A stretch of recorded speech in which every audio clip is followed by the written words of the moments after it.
Hello and welcome to the Overly Animated Podcast, where we take animation seriously. We talk everything animation, including Steven Universe Diamond Days, which we'll be getting into right now. I'm Justin Cummings, and today I'm joined by John McKenna. Hi, everybody. And Beatriz Mourad. Hello. Today we are doing the feedback podcast for the second episode of Steven Universe Diamond Days, Familiar. You can find the initial recap podcast and all of our podcasts at overlyanimated.com or searching Overly Animated on iTunes, YouTube, Stitcher, your favorite podcatcher. So here we are, my friends, to talk about Familiar. Steven's officially a Disney princess now. Officially. It's wonderful. Officially. So none of us were on the recap podcast, correct? Yes, none of us. Or Nope. I wasn't. Then, okay. John, you weren't either, right? No. Then we will have 3 hot, fresh new takes on the episode, and then we'll do some listener comments. Beatriz, start us off. What are your initial thoughts on Familiar? That's the name. Almost said Forgiven. No, it's Familiar. I really enjoyed it. I thought it was a lovely episode. I didn't want it to end. It's just kind of... people have said that Steven Universe kind of had not been great, and then it came back to being great. I've thought it's always been great, and it's just continued that streak. And I love the song. I think the song is super, super amazing. I feel like it's, I don't know why, but I feel like it's been a while since I've really just kind of connected with a song on Steven Universe. And this is the one I think that it fits Steven's voice really well. And I had a blast, and I love me some Blue Diamond, and any time I can get more of her, I'm always happy. All right. John, initial thoughts on Familiar? I liked it. I think I liked it more on the second viewing than I did on the first. Though granted, on the first viewing, I was nursing 5 plates of fish from Christmas Eve dinner, so maybe that affected a little bit. Oh yeah, Italian Christmases, we go hard. But no, on the second viewing, it was really good. I loved the environments that were created here, and you could definitely tell that Penn Ward was working on this episode, because you look around and it's like, oh yeah, you could tell there's a lot of Adventure Time in these backgrounds and in the storyboarding, like just especially the walls with the faces and the door, which the door I think kind of looked like it was something the Earl of Lemongrab would have had in his kingdom. So it was but yeah, it was a great episode. The song was very good. It surprised me a little bit just how deep Steven's voice got in that song. And I realized, like, I think that's Zach Callison's voice, because I heard him sing live once. And I was like, whoa. Yeah, I was like, yeah, wow, that's really it's such a departure from his Steven voice all of a sudden. But it's a great episode. I love the interactions with each of the diamonds, the interactions with the pearls. And you really get the sense they're setting up for something pretty big. And I can't wait for this party next week. It's going to be lit. Because gems glow. Sure, It'll we'll be go with lit. that. It'll be lit. No, I agree. I think the fact that Penn Ward was on this episode is definitely an interesting note, and I'm very curious. Is Pendleton Ward going to be on the show, like, recurring now, or is this just like a, hey, Rebecca, can I drop by and do an episode? Sure, come on over. Like, was this just a guest spot between 2 old friends, or now that Adventure Time's over, is Penn going to be doing some episodes of Steven throughout? I mean, I feel like Steven Universe has, with the end of Adventure Time, there are fewer of these kind of flagship shows. So, I mean, I wouldn't be surprised if he appeared more, and just because, the quality, like, just because the team that's there, the quality that they're producing, the fun that they're able to have, the vision they have, like, I think anyone would be lucky to work with Steven Universe. And so I feel like if he can, why wouldn't he? Unless he's working on something else, unless he's working on a personal thing. So I wouldn't be surprised either way. Because, I mean, who wouldn't want to work for Steven Universe? Fair. Everyone else seems to want to. And, well, I mean, it's nice. I mean, I think at this point, if he could just do what he wants, because I think he can. He made one great product, and he can probably ride that through the rest of eternity, or at least until they make a live action reboot of it in the next 5 years. I give him 10. Stop. I give it 10. I have a little bit more faith in humanity. I'll give it 10. Directed by M. Night Shyamalan. Oh, come on. No. We're still recovering. Too soon. Okay, directed by Wes Anderson. There we go. Actually, that would be interesting. Okay. I would not mind a Wes Anderson Adventure Time. Huh. It would be a thing. But yeah, I think it might just be a one-off thing. He might be in the next one. I don't know if there's anything out there that would say who the storyboarders are, but you could tell you could tell where his style is. His style and Steven Universe's style definitely meshed well in this episode. It melded very well together, particularly in the pebbles, the wall, the door. It did work. I mean, it did work. So, if he's in there, it's certainly not like even if it is a special thing, fine. But if he wants to stick around to do more episodes, I don't think there are many fans that would object. I think it would be really cool to see him stay at least for the Homeworld episodes. Yeah. To just kind of give Homeworld because I know we've already seen Homeworld, but we saw like the slums of Homeworld. Basically, we saw the lower levels, the alleys, the canyons. Now that we're actually seeing like the palaces and stuff of Homeworld, I'd love to see that have Penn's style, just to differentiate it, make it so alien, so foreign from the rest of the show. I mean, I think maybe that's probably why he was brought in, and I think Andy was mentioning this in the previous in the kind of the more in-depth discussion podcast on this, about how it felt so different from Earth and how it did have this kind of alien quality, and they were dealing with like these, it for the first time it did feel like otherworldly, whereas before it all kind of seemed like, yeah, because even Earth seems otherworldly to us, the viewer. So seeing it, like it really differentiated itself in this episode. So it would make sense if, say, they were like, hey, come on over, give us like that extra boost we need to really show people that Homeworld is this different thing. At the same time, though, it's, I mean, Penn Ward did, I don't think it was just Penn Ward. I mean, though I think they all did a great job, though. But does that otherworldly boost uniquely come from Penn Ward, or could this also be done by any of the guys on staff? I mean, it could be. I mean, that's an impossible question, because animation is such a team. Any type of storytelling on this level, either in animation, in live action, doesn't matter. It's such a team thing.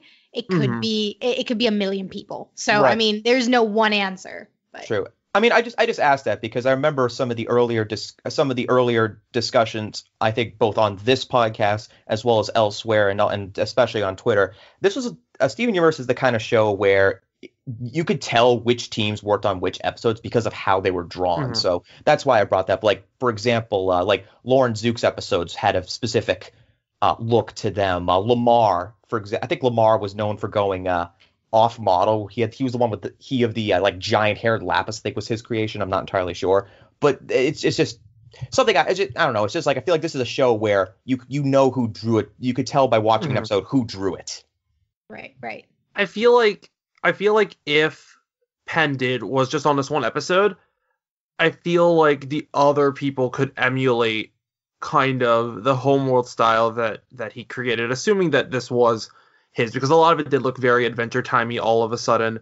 But again, I think that like basically he came in and he's like, here's my ideas, and then everyone else kind of puts their spin on that. I think that would work just as strongly as him staying through the arc. Yeah, not just that, but we're used to that because we're used to all these different teams working and doing their own thing. So, I mean, that's just something that adds to Adventure Time. They're just not as strict about like that sort of, they allow kind of artistic, creative muscles to flow.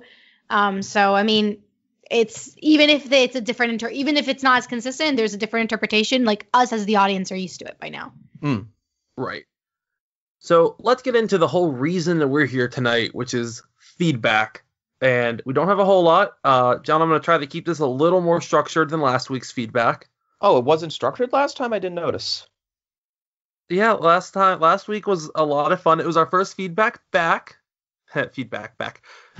But words. But no, we have the giggles out. We're serious journalists here to do a very important job. I have a master's now, so we're serious. Congratulations. Serious journalism. Overly animated. It's time to get serious. Oh, and congratulations on the master's, by the way. Thank you. That I'm working on my bachelor's thesis right now, and I can't imagine doing a master's. I'm doing a certification for work right now because reasons. So we all have so much homework. Yeah. So this comes from the website. This comes from our good old friend Steve, frequent commenter Steve. So the diamonds. Pink is Cinderella. Yellow and blue are the stepsisters, and white is the wicked stepmother. I mean, yes, but also I don't know. I don't agree with that, because here's the thing. At least from my interpretation of Cinderella, the stepsisters and the stepmother never considered Cinderella as part of their family, and that's why they were able to dehumanize her and make her work like a slave and all this stuff. But, what we got from this episode kind of just proves, and the fact that Steven kind of finds a parallel between him and the gems and the diamonds themselves and their dynamic to be able to make that connection. I do think it would be a disservice to just play it off as like, oh, they're just evil and they're just being mean, whatever. I think it'd be much more interesting if Pink genuinely loved these gems and just had to break it off because she couldn't anymore, or because of just moral reasons. So yeah, I think that it is a lot more complicated than that. I think it's obviously fun to draw the Pink Cinderella comparison with the Pebbles and literally the dressmaking song. It's such a... The scene with the Pebbles in the song was such a Disney movie. It's not even funny. It's definitely a callback. Absolutely. Oh, yeah. But I don't absolutely. think you can't take it I don't think you can take it so far in terms of characterization. Yeah. And also it's and it's Cinderella too. The stepsisters, well, yeah, you mentioned it already, Beatrice. The stepsisters, they were awful. Here it's blue and yellow clearly loved Pink. They never stopped loving Pink, even when they thought she was shattered, and because we can go back to that will be all. They definitely missed her and all that. So I think it's kind of tough to make a fairy tale comparison for this. Mm-hmm. It's I mean I get where Steve was going. I get where Steve was going with that. I feel like it's more I don't know. It's I think the only comparison that makes sense is the one that Steven in the show mentioned, how it's whoa, this is just like me when I was with you guys. I was like, oh yeah, that was a thing. Yeah. And the line in the show the line in the song about, except now I have experience fixing broken families. I'm like, ooh. Yeah, that was heavy. Dear. That was heavy. we just glance. I'm like, Steven has issues. Steven needs help. He just needs someone. He just needs someone to talk to. But that's He just just needs so. a hug. But no. But just that's so removed from the situation. He needs a therapist. What I'm saying is, he needs a therapist. Find the one therapist in Beach City therapist for Steven. Find the one therapist at Beach City that can handle gem-related issues. I think it would be fitting. I know that we don't have sponsors on this podcast. Get BetterHelp as a sponsor. Get better. Just like Steven could use the therapist. So can all of us sometimes. Yeah, we got to destigmatize therapy. But the weird thing is, mean. Right. But the thing is he said he was experienced setting up broken families. How many broken families did he fix again? I thought the only thing I could think of was Pearl and Greg, which is, it's well, I gotta make my dad. Garnet broke up. They broke up before they got married.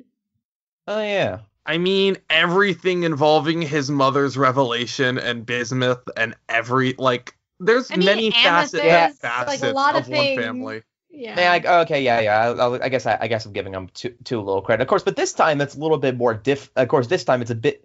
Fixing humans and crystal gems is one thing. Fixing Diamond. Actually, wait. What exactly is he fixing here? I'm still a little confused about this. Because is it the relationship between him and the diamonds, or is it the relationship between the diamonds and the Earth gems? And I think it's everything. It seems like I thought the goal was to save Earth and save the corrupted gems, because it seems like at least between him, Blue, and Yellow, things are okay, at least okay at this point. It's more convincing White, who doesn't seem to hate Pink. She seems to be happy she's home, convincing her to help out Planet Earth instead of destroying it, I guess. So it's like, is this a broken family thing, or is this a maybe help us fix Earth and don't blow it up kind of deal? I mean, I think it can be both. I don't think it's one or the other. And I think it's just that he realized once he actually saw what was going on, and he realized that the dynamics and the similarities between his family and this kind of Diamond family, it's just, he realizes that these people, like, they lost a family member and they didn't mourn properly. They didn't get the closure, and they're all still very much hurting. That's what we get with the whole like jacuzzi scene type of thing, where they don't come anymore to there, and they don't have it. The moment that Pink was quote unquote shattered, she disappeared, and nothing was ever the same. So I think it is. He noticed, like, Steven, he has a tendency to want to fix everything, and he sees these gems hurting, and even though he is very much aware of the bad they've done and the accountability that they still have to do, they have on the entire situation, I don't think it's, oh, okay, he's just going to ignore that and he's going to fix something else. It's like he's going to help them fix themselves so that they can help him fix the world. Yeah, it's definitely, it's a very complex situation that kind of ramped up really, really fast. We basically went from who's White Diamond to we're dealing with White Diamond's social problems within 2 episodes. Yeah. And it's like, it kind of, for the fact that this show went 5 seasons without ever saying the name of its, I don't want to say primary antagonist. I don't want to say big bad because I think that's too reductionistic for White Diamond. But basically the fact that we went 5 seasons without ever saying White Diamond's name, and now it's like, oh yeah, White Diamond's over there. We'll see her at the party. Yeah, I mean, we kind of had a revolving door of villains from season 2 onwards, though. It's like we went from Jasper to Yellow, and I think it was Yellow really it went Jasper, Yellow, Pink in theory, then back to Yellow and Blue, and now we're on White. The Cluster for a bit. Yeah. Oh yeah. Yeah, the Cluster. That was a villain. It was we thought it was a villain until it wasn't a villain. Yes. Right. Does White know about the Cluster? Does White know that it ever happened? That it failed? Like, what does White know about the Cluster? I mean, what does White know? Period. We don't know. Well, this was Pink's planet, so maybe it's like the Diamonds don't know. The Diamonds aren't really in control of, what colonies that aren't under their direct authority, maybe? So maybe, like, they don't know they don't know about the Cluster, or only Yellow knew about the Cluster? Yellow's, because I think Yellow took over the colony. Okay, so maybe White just doesn't know. Maybe White just doesn't know about that colony. Maybe she leaves it for Yellow to deal with because it's her problem to begin with. It reminds her too much of Pink. What? That White doesn't want to deal with the colony because it reminds her too much of Pink. Okay, that's a good point. Yeah, that's actually really believable. Yeah, that could work. Yeah. So we have another comment. Rachel pointed out on the website. Seriously, a very good episode. I guess that when Peridot called Steven a pebble in Catch and Release, she was comparing him to these. Makes sense. It makes perfect sense. Think about it. She doesn't know what Earth pebbles are. She only knows Homeworld pebbles. Ergo, that's quite the burn, Peridot. Also, but I mean, is it though? These pebbles are adorable and they're very efficient and they get work done. So it's like, in a way, it's a compliment. They're lower than a pearl. I understand socially, but I demand a restructuring of the social hierarchy is what I'm saying. You're literally that's like 10-year-old. It's like, when you call me a nerd, you're actually saying I'm really smart. Exactly. So thank you. Yes. I say this as that 10-year-old. I mean, yes. I mean, all of us, honestly. Who are we kidding? John, don't defend. No. None of us were the popular kids. We were all the nerds. I wasn't gonna say anything. I'm sure you weren't. No, it was like I was the geek, so I have absolutely zero standing to say I was popular. I was the one writing my fan fictions, planning my new seasons of Total Drama. How very on brand. You gotta have an image. You gotta You gotta believe what you believe. All right, we have more comments. We're going over now to the YouTube page. So I'm assuming this got pointed out on the recap. I didn't get a chance to listen to all of it because, Christmas happened. But Maurice Isaac pointed out that the term Era 2, we already knew this from Too Short to Ride. Peridot saying she's from Era 2. So now we know when Era 2 started, is right after Pink got shattered. So if Era 2 has been 5,000 years now, or however long it's been since the shattering, then how long was Era 1?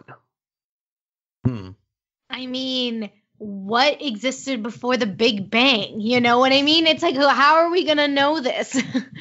It could have been 10,000 years. It could have been 1,000 years. It could have been 1,000,000 years. There is no reference point. Beatrice, pitch me, you're a Star Wars nerd. Pitch me Steven Universe: The Old Republic. Oh man, I mean, but the thing is, that's impossible though, because the Steven Universe, Era 1 Old Republic, would be the Empire. That's what it would be. Just them conquering planets and taking what they want. That's what it would be. So it wouldn't necessarily be the Old Republic. It would be the diamonds controlling everything and the dark side succeeding. But what happened before the diamonds? That's something else. But would that be Era 0 or would that be something else? That's the Old Republic era. There you go. See, you were thinking too far back. We're not there yet. We gotta go way, way, way back. The recap pod, the recap pod, which by the way is available on the feed at overlyanimated.com, also on the Overblade Seniors feed. Listen to that because it's really awesome.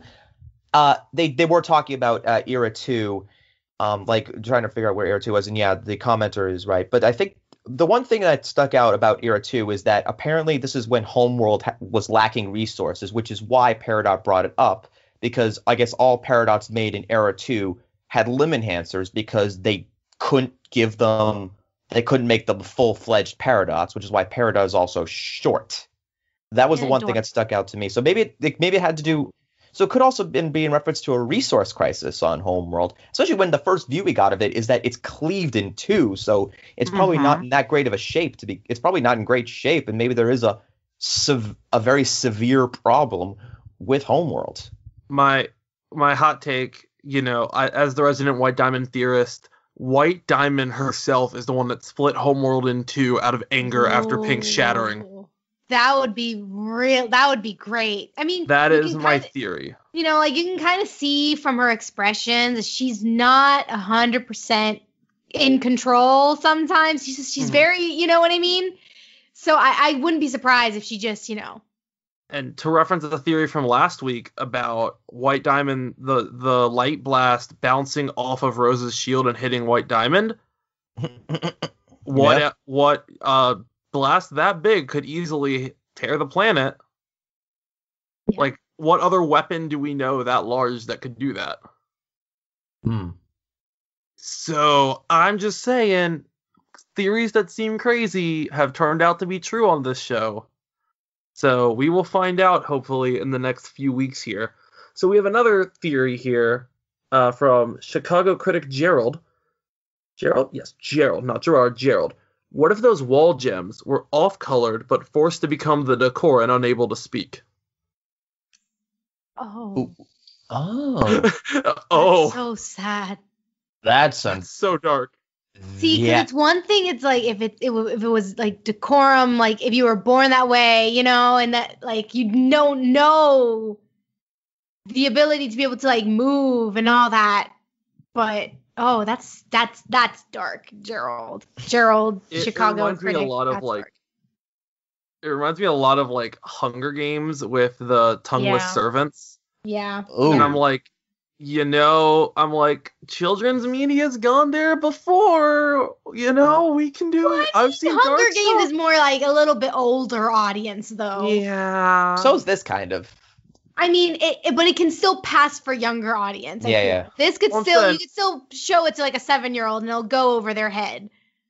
I've seen things with PG ratings get away with a lot. So, we'll see. how many of the, and think about all the shows we cover. Yes, they're targeted at a younger audience, but they have the capability and very much willingness to go real dark real fast if they need to. So Yeah. Puppet Master, Avatar. Yeah. the Lich, Adventure Time. Just having Ron Perlman on a kids show at all was a decision. Yeah, you're getting exactly what you expect with Ron Perlman, and we were so grateful for that. So I think that's most of the big stuff to kind of get through here. One more thing I will say, two more we'll go through very, very quick. I and my mom left us the wonderful comment, love the song, but it was just incredibly short. What did you guys think of the length of the song? I mean, that's tricky because a lot of the Steven Universe songs are short. Mm-hmm. I feel like, what are the longest ones? Stronger Than You, It's Over, Isn't It? Here Comes the Thought is up there. Yeah, if yeah, not that's the up longest. There. But most of them are short. Because, and usually, I don't know. So I've kind of gotten used to it. I wish they weren't. I wish they can. But I mean, I feel this way. Same with when Adventure Time still ran. I would hear certain songs from Marceline, and I'm like, can you add like a bridge, another chorus? Like, give me something more. So yeah, do I wish they were longer? Sure, but I still love them. It's more I am spoiled and demand more than there's a problem with the song. Now, I thought this comment was actually kind of interesting because when I rewatched it again after reading the comments, I rewatched the episode again. To me, it actually felt like it was a long song because and I think it could be. I think it could be because I don't know. It felt like it ate up a lot of the last act of the episode, or it could, though it might also just been because while it was being sung, so much was going on in the background, like staring from the mirror. Yeah, he's got standing from the mirror. He's got the comb, like the pebbles pop out, enjoying the chorus. They stitched the outfit together, and although if I had to critique the song though for a little bit, it was that.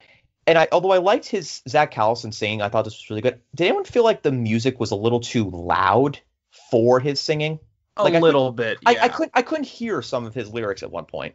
I thought it was fine, but I don't know. How did you hear? Were you hearing it like through speakers, or were you hearing it through like earphones? Like, how were you listening to it? I was watching it on TV where I have a sound bar. And that was the first viewing. The second viewing was when I was just on my laptop with earphones on. And in both cases, there were moments where I couldn't quite hear, like towards the middle song, I couldn't quite hear the lyrics because like the score was a little too. Mm-hmm. It wasn't that it was high pitched. It just was it was loud. Yeah. Like it had to be a little softer, I think, to match the more down, like sort of baritone range, his more baritone range. Gotcha. And I mean, this is the first song where Steven's voice is, I think, that deepness, and that we really like let him kind of really hit those low notes. I mean, not It's Over, Isn't It? The one after that, the piano, do, Both of You. That's the name. That one, he gets a little low, but this, I was like, whoa, Zach, your voice dropped. Like, I mean, it's great. I think his voice is great. I think he actually is a singer now as well. Yeah, I think he has an album out. Yeah, like, and it's starting to show. Like, you compare, like, I think we talked about this on the Discord a little bit. Like, they should reprise Cookie Cat in the finale. But oh my god, that would be amazing. You compare Cookie Cat to this, and just his voice is just so different. I mean, it's why he left Sophia the First. His voice was dropping too much to play a 6-year-old, like, or a 7-year-old. That makes it all the world amazing. I think he's like in his early 20s. It's that makes it all the more amazing that he's been able to stay with this show for as long as they have. They've been able to keep his voice more or less the same in show.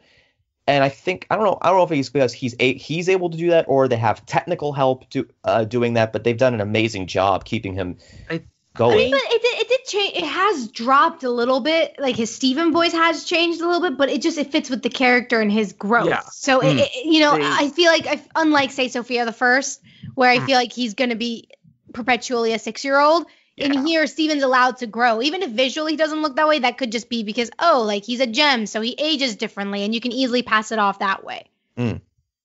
And that's something that both Adventure Time and Steven have done, where they made a conscious choice to keep their main protagonist, keep the same actor, because they're aging. Like Finn, we see him have birthdays. We see him grow. Steven, while not aging, we've seen him have birthdays. We've seen him at least grow emotionally. Right. And so having their voices, develop as they go, like episode 1 Steven to now, completely different. Yeah. Oh, you don't notice it as much because you're going gradual, but you compare one and the newest one, it's completely different. So different. Same with Jeremy Shadaw's voice. Watch season 1 Adventure Time to season 10 Adventure Time. Finn is completely different. He's also a little taller, I think. Jeremy Shadaw or Finn? No, Finn.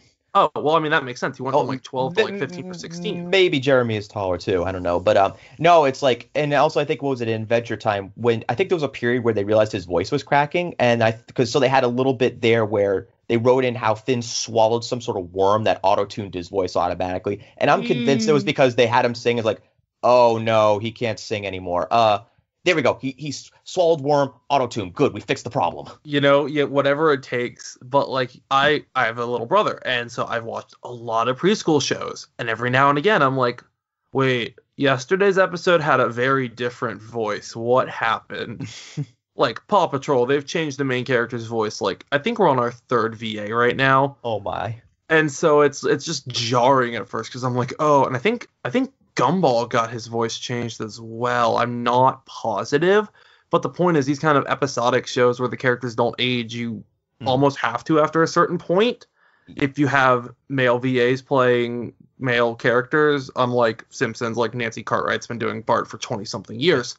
And going back to the 90s where this was routine, Hey Arnold, I think it had, 6 seasons of Hey Arnold, and it had, I think, five different actors voice Arnold. Yikes. Yeah, and but that was common in the 90s though too. Like they used a lot of child voice actors, and they would always like either move them to an older kid role, or they would just try to phase them out as gradually as they could. And like even back then, like notice, I feel like nowadays they're using either more adults or they're just letting the child voice actors age through and writing the story around them. That's kind of become the thing, and I think it's the fact that networks are letting them do these aging stories, like letting them do coming of age stories. Like Avatar, I think, was the first one to really show a character aging as far as a kid's show, not just like character progression, but age. Like we saw Aang age. But that was only a year went by in that show, didn't it? In Showtime. Showtime. That's my point. That even then, like Aang grew hair. There was like time passed. Oh yeah. And I think that in and of itself, I mean, that was a step. Like, I think if we don't have that, we don't have a character like Steven doing this much longer aging process and letting child actors kind of stay with the character. And I mean, Jeremy Shadal will always be known as Finn at this point. Like, he is Finn. I mean, he's also Lance now from Voltron, but yes, he's Finn, like, through and through. That was the character that got his career started and defined it for a decade. And I think, although Zach Callison was first recognized for Sophia the First because he is a great VA, I think Steven will be his calling card. I didn't even know he was in Sophia the First. I only knew the other day he was in the Goldbergs. But well, how much Sophia the First do you watch, John? 0. All right then. Yeah, it's but what's funny though is that, I mean, I was gonna say something. But yeah, it's like we could talk about how they're aging the characters. They're having them stay on longer. But we always remember, Ash will still always be 10. If we want to get into Pokemon theories, I can, but I promise this episode would stay on track. Yeah, if you're getting into I think I know what theory you might be getting into, and that's not for now. Let's. Does it involve Ho-Oh? No, it doesn't. Oh, okay, then we'll talk later. Anywho, industry discussion about like how animation has changed and how it got to where we are now. That's fine, but my random Pokemon theories from 1999, not now. Yeah, but getting back to like the show, but yeah, it felt really pronounced to hear Steven's voice in this episode, because you have the normal Steven voice, then the song starts, and then his like voice just falls out the bottom, and I was like, whoa, just such a sharp drop, sharper. I think it was real compared to a lot of the other episodes where he still keeps the Steven voice even when he's singing. This was like the first time I think like it really changed. All right, let's do final thoughts. Beatrice, hit me with your final thoughts. What is one last thing you want to say about this episode of Steven Universe? I will say I think my favorite moment of the episode was when Pearl goes, "They think I'm one of your things," and then that was fantastic. And then her and Steven kind of laugh about it, or kind of have this moment, and it just kind of, as you know, I'm a Pearl stan, so it just kind of shows like the growth of her as a character and being able to be her own self and being comfortable enough to kind of laugh at this previous interpretation of what a Pearl is, and being able to, like, she's distanced herself enough from it and been able to deal with her own issues to be able to not mock it, but be like, haha, like that's how I used to be, and now I am comfortable enough to laugh at what I once thought was true. So that was my favorite moment. That I only got into like 10 minutes of the discussion pod, so I don't know if they talked about it, but that I just needed that out there in the universe. Universe. John, final thought. Just a completely random fun question to end the night. Steven's going to throw a party for all the diamonds in their court. What party game do you think the diamonds would be best at playing? Board game, regular party game, doesn't matter. What do you think? Settlers of Catan. That could be a funny one, actually. Am I wrong? They would be pretty good, but the question is which diamond would be the one that constantly moves the robber to steal all the cards? Yellow. She's a conqueror. True. Blue would get longest road, and white would hoard resources. What would white do? Hoard resources. Not biggest army? No, that would be pink just because Steven wants all the cards to be his friends. I don't know what you're talking about. I ever played Settlers of Catan? No, I haven't. It is a very complex German board game, as all German board games are, where basically there's an island and all the players are trying to get resources, build an army, build settlements. So colonization, basically. Basically, yeah. It's more like development than anything else. You're not really the game colonization. Oh, okay. Beatrice, what party game do you think Steven's gonna put out for everybody? I don't know. Monopoly, Connect 4. I don't know. Connect 4, like 4 diamonds. Yeah. I was thinking, like, what if you got them all together and played Cards Against Humanity? They would love that because they hate humanity. I mean, that little slip of the tongue was right. Crimes against humanity. That is the diamonds. Yes, actually, it's true. Yeah, it's right. I don't know. I have a feel. It's like I would think I couldn't imagine Steven playing Cards Against Humanity, but I could imagine like the diamonds and the crystal gems all playing it. And apples to apples still exist, correct? Oh yeah, that's Tame Cards Against Humanity. No, Cards Against Humanity. The first one. That's the original. I know. OG. I'm joking. I played Apples to Apples first, and so it showed me Cards Against Humanity, and my life was changed. I'm not gonna say for the better, but it was just changed. It was different. I'm gonna end us on one quote that we didn't mention. Call me lasagna. Pink lasagna. Right this way, pink lasagna. Like, all I could think was Garfield, and it made me so happy. No, what was great was Pearl going like, Steven, stop, you'll break her. You're gonna break her. But like, I love how Steven's just like, so, I'm with the diamond and white diamond and everything, and then he's like, lasagna. Like, he's still Steven. Even in the most dire of circumstances, he's still Steven. That's why we love him. And I appreciate it. I mean, why not? It's like new place. Why not have a little fun while you can? New nickname. All right, everyone. You can find out all the info on this podcast at overlyanimated.com. For more discussion with all of us, you can join us on Discord to text chat about animation at overlyanimated.com/Discord. Support us via Patreon at patreon.com/overlyanimated. Thanks to all of our current patrons, especially our patron of the podcast, Joanna, a.k.a. Crispy. And thanks as always to our Patreon executive producers, John, Ryan, Steve, Alex, and Hugh. coming up, we have the OVAE's annual award show. I believe that's this Friday, correct? Yes. No, Possibly. I think I'm not sure. I thought voting ended this Friday. I know voting ends Friday. I think we're doing the podcast Friday. Either way, look for that very, very soon. I think this is the biggest year we've ever had, correct? Like this, it's been been huge. Yeah, you guys have turned out in force, and we love you for doing so.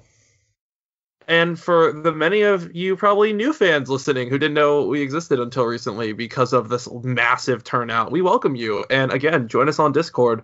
Get to know us all a little bit better. Upcoming shows, we'll be back next week with more feedback. And then we will have Young Justice starting very soon. So excited. I'm so hype. And Ruby's back this weekend, everybody. Best show nominee, Ruby. I don't know how that happened, but up for best show, Ruby. The shade. I will not be on the first Young Justice, but then I will be back. I'm so excited. My girlfriend made me binge all of the show, so I am ready and raring to go. Finally talking about Young Justice Season 3. So I will see you guys in a couple weeks for that. See you next week for feedback. And yeah, I think that's it for this week. Thanks for listening, guys, and we'll see you next time. Bye. Bye. Take care.